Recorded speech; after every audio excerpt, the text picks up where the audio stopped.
जम्मू कश्मीर में खतरनाक ग्लेशियर में फंसे 2 पर्वतारोहियों को वायुसेना ने रेस्क्यू कर लिया है। एयरफोर्स के जवानों ने हेलीकॉप्टर की मदद से 1 घंटे में दोनों को ग्लेशियर से निकालकर अस्पताल पहुंचाया है।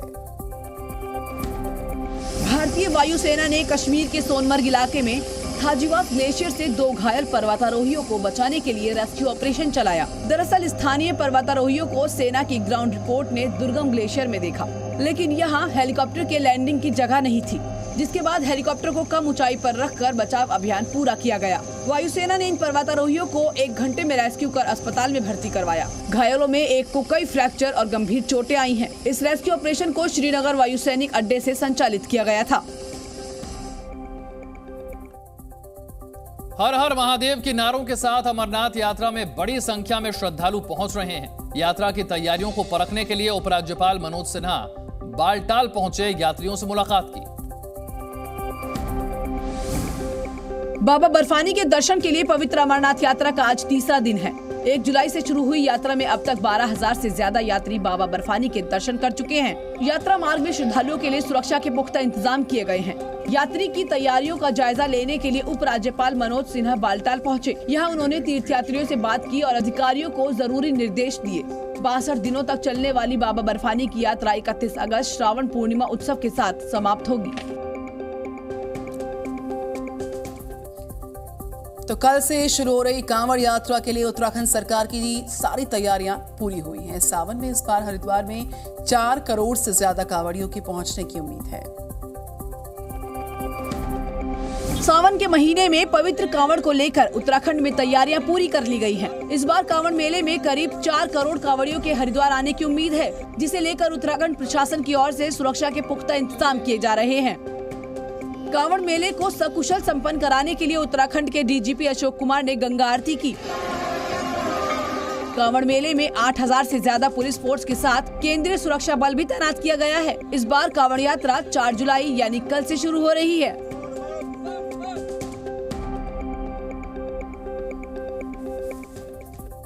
देश की राजधानी दिल्ली में 24 जून को हुए मर्डर का सीसीटीवी सामने आया है। तस्वीरों में आरोपी वारदात को अंजाम दे रहे हैं, लेकिन कोई उन्हें रोकने की जहमत तक नहीं उठाता। देश की राजधानी के दिल्ली कैंट इलाके में 24 जून को एक युवक की हत्या का वीडियो सामने आया है। तस्वीरों में आप देख सकते हैं कि सड़क किनारे खड़ी स्कूटी और बाइक के पास 2 लड़के 22 साल के आशीष पर बुरी तरह से चाकुओं से हमला करते हैं। जिस वक्त आशीष नाम के युवक की सड़क के किनारे सरेआम हत्या की जा रही थी, सड़क से कई लोग गुजर रहे थे, लेकिन किसी ने भी हत्यारे को रोकने की कोशिश नहीं की। बताया जा रहा है कि आशीष को उसके दोस्त बारात में शामिल होने के लिए ले गए, लेकिन वहाँ झगड़ा होने पर चाकुओं से गोदकर उसको मौत के घाट उतार दिया गया। खबर दिल्ली से है, जहां के सरिता विहार इलाके में एक महिला ने सोसाइटी के सिक्योरिटी गार्ड को खूब पीट दिया है। आपको बताएं, ई रिक्शा से सोसाइटी के अंदर जाने से रोके जाने पर यह महिला भड़की थी। साउथ ईस्ट दिल्ली के थाना सरिता विहार इलाके में महिला ने सिक्योरिटी गार्ड के साथ मारपीट की। मारपीट का सीसीटीवी वीडियो सोशल मीडिया में वायरल हो रहा है। तस्वीरों में आप देख सकते हैं कि सफेद कपड़ों में महिला गार्ड के साथ मारपीट करती नजर आ रही है। बताया जा रहा है कि महिला फ्लैट में अपने घर वापस आ रही थी, लेकिन गार्ड ने ई रिक्शा को सोसाइटी के अंदर जाने से रोक दिया, जिसके बाद महिला गार्ड से कहासुनी करने लगी। हालांकि कुछ लोगों के बीच बचाव के बाद मामला शांत हुआ। फिलहाल सोसाइटी के सिक्योरिटी गार्ड ने पुलिस में शिकायत दर्ज करवाई है। मणिपुर में पिछले दिनों की तुलना में हिंसा और आगजनी की घटनाओं में कुछ कमी आई है। वहीं मुख्यमंत्री बीरेंद्र सिंह ने हिंसा में विदेशी ताकतों की साजिश का अंदेशा जताया। मणिपुर में पिछले 2 महीने से हिंसा और आगजनी का दौर जारी है। हालांकि पिछले कुछ दिनों की तुलना में आगजनी की घटनाएं कुछ कम जरूर हुई हैं। हिंसा को देखते हुए मणिपुर में 5 जुलाई तक इंटरनेट सेवाएं बंद है। इम्फाल की सड़कों पर सन्नाटा है, दुकानें बंद है। शाम 5 बजे से कर्फ्यू लगा दिया जाता है और स्कूलों को भी 8 जुलाई तक बंद रखने का फैसला हुआ है। वहीं हिंसा को लेकर मुख्यमंत्री एन बीरेंद्र सिंह ने कई इलाकों में जाकर हालात का जायजा लिया। साथ ही उन्होंने आशंका जताई कि मणिपुर को सुलगाने के लिए भारत विरोधी ताकतें काम कर रही हैं। तो फ्रांस में फैली हिंसा की आग थमने का नाम नहीं ले रही। प्रदर्शनकारी सब कुछ जला देने पर आमादा है। पेरिस में मेयर के घर को उपद्रवियों ने निशाने पे लिया, जिसके बाद पीएम ने मेयर से मुलाकात की। फ्रांस में हिंसा और आगजनी का दौर लगातार जारी है। अलग अलग शहरों में प्रदर्शनकारियों ने कई गाड़ियों और इमारतों को आग के हवाले कर दिया। ये तस्वीर ग्रिगनी शहर के एक रिहायशी कॉलोनी की है, जहां दंगाइयों ने आग लगा दी। दंगाइयों ने पेरिस के मेयर के घर में कार घुसा दी, जिससे उनकी पत्नी और बेटी घायल हो गए। मेयर को देखने के लिए फ्रांस के प्रधानमंत्री अपने मंत्रियों के साथ पहुंचे और उनके परिवार का हाल जाना। करीब 4000 जगहों पर आगजनी की घटनाओं में 2000 से ज्यादा कारें जलकर खाक हो गई। उत्तराखंड में हो रही लगातार बारिश से ज्यादातर नदियां उफान पर हैं और जलस्तर तेजी से बढ़ रहा है। पहाड़ों पर लैंडस्लाइड हो रहा है। रुद्रप्रयाग में संगम किनारे सावधानी के साथ जाने के लिए कहा गया। उत्तराखंड में हो रही लगातार बारिश की वजह से हालात बिगड़ते जा रहे हैं। एक और पहाड़ों पर लैंडस्लाइड हो रही है, वहीं नदियों के जलस्तर में भी तेजी से इजाफा हो रहा है। रुद्रप्रयाग में संगम घाट पूरी तरह से डूब गया है। वहीं नमामि गंगे प्रोजेक्ट के तहत बनाए गए घाट भी पूरी तरह जलमग्न हो गए हैं। रुद्रप्रयाग, अलकनंदा और मंदाकिनी के पास बने सभी घाट जलमग्न हैं। संगम पर आने जाने वाले श्रद्धालुओं को घाट की ओर न जाने की सलाह दी गई है, तो संगम पर सावधानी के साथ नहाने को कहा गया है। नदी किनारे बनी शिवजी की मूर्ति आधी पानी में डूब चुकी है। तो बिहार के कटिहार में भारी बरसात के चलते महानंदा नदी का जलस्तर तेजी के साथ बढ़ा, जिसकी वजह से कई इलाकों में भारी कटान हो रहा है। लोगों में डर का माहौल है। नेपाल की तराई में हो रही भारी बरसात से महानंदा नदी के जलस्तर में लगातार इजाफा हो रहा है, जिसकी वजह से बिहार के कटिहार में कई इलाकों में भारी कटान देखा गया है। जैसे जैसे नदी में पानी बढ़ रहा है, नदियों के किनारे रहने वाले लोगों के बीच डर देखा जा रहा है। कटान से फसलों को नुकसान हो रहा है। ग्रामीणों में दहशत का माहौल है। वहीं प्रशासन की तरफ से लापरवाही भी देखी जा रही है। कटान रोकने के लिए मिट्टी की बोरियां तो पहुंचा दी गई, लेकिन उसे नदी के किनारे लगाया नहीं गया। तो मध्य प्रदेश में भी बरसात से हाल बेहाल है। नर्मदा नदी में लगातार जलस्तर में इजाफा हो रहा है। तो वहीं नर्मदा नदी के ऊपर बने पुल में दरारें आ गई हैं, जो खतरे को दावत देती नजर आ रही है। मध्य प्रदेश के रायसेन जिले को नरसिंहपुर को जोड़ने वाला पुल क्षतिग्रस्त हो गया। तस्वीरों में आप देख सकते हैं कि पुल के ऊपर दरार आई है। यही नहीं, नदी के तेज बहाव के बीच पुल के खंभों में भी दरारें देखी जा रही हैं, लेकिन इसके बावजूद पुल पर आवागमन जारी है। साल 2006-2007 में 7 करोड़ से ज्यादा की लागत में ये पुल बनाया गया था, लेकिन अब ये पुल बड़े हादसे को दावत दे रहा है। नर्मदा नदी में बहकर आ रहा कूड़ा कचरा, लकड़ी, पेड़ पौधे पुल में फंस रहे हैं, जिसकी वजह से नर्मदा नदी के तेज बहाव में अवरोध पैदा हो रहा है, जिससे खतरा बढ़ गया है।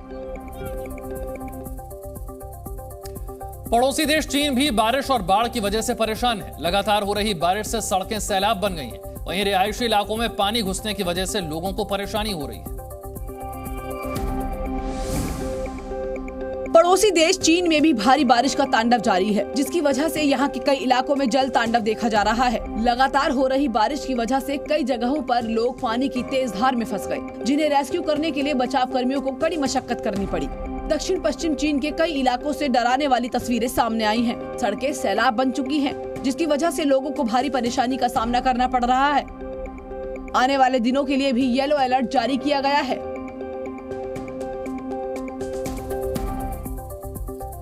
और उत्तर प्रदेश के हापुड़ में 2 समुदाय के लोगों के बीच मामूली विवाद के बाद खूब पत्थरबाजी हुई है। आपको बताएं, 6 लोगों के जख्मी होने की जानकारी। इलाके भर में भारी पुलिस बल की तैनाती एहतियातन की गई।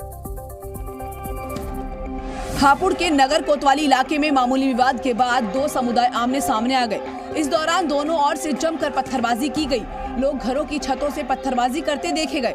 घटना में करीब 6 लोगों के घायल होने की खबर है। पत्थरबाजी और तनाव की सूचना के बाद मौके पर पहुंची पुलिस ने किसी तरह दोनों पक्षों को शांत करवाया।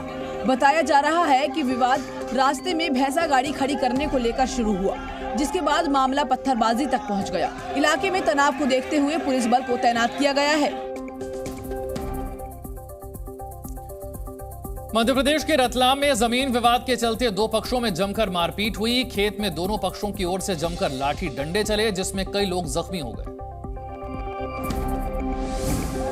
मध्य प्रदेश के रतलाम में 2 पक्षों में खूनी भिड़ंत हो गई, जिसका वीडियो सोशल मीडिया में तेजी से वायरल हो रहा है। तस्वीरों में दिख रहा है कि खेत में 2 गुटों में मारपीट हो रही है, लाठियां चल रही हैं। मारपीट में महिलाएं भी शामिल हैं।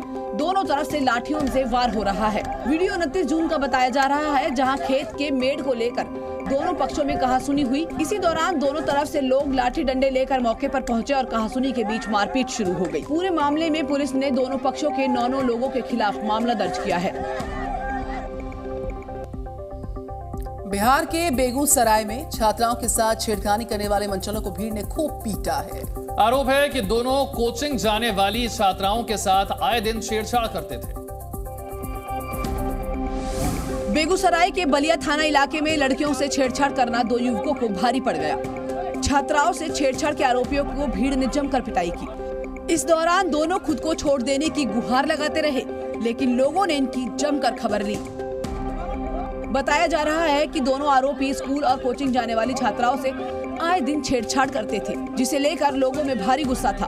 छात्राओं की शिकायत पर उनके घर वाले और लोगों ने जमकर उनकी पिटाई की। वीडियो सोशल मीडिया में तेजी से वायरल हो रहा है। उत्तर प्रदेश के बहराइच में अजगर दिखने से ग्रामीणों में दहशत फैल गई। सूचना के बाद मौके पर पहुंची वन विभाग की टीम ने अजगर को रेस्क्यू कर जंगल में छोड़ दिया। यूपी के बहराइच जिले में आम के पेड़ पर चढ़ रहे एक विशालकाय को देखकर ग्रामीणों में हड़कंप मच गया। नानपारा इलाके में अजगर को देखने के लिए ग्रामीणों की भीड़ जुट गई। विशालकाय अजगर दिखने की सूचना वन विभाग को दी गई। मौके पर पहुंची वन विभाग की टीम ने अजगर का रेस्क्यू किया। इस दौरान ग्रामीणों की भारी भीड़ अजगर को देखने के लिए जुटी रही। वन विभाग की टीम ने अजगर को पकड़कर जंगल में छोड़ दिया। Zee News।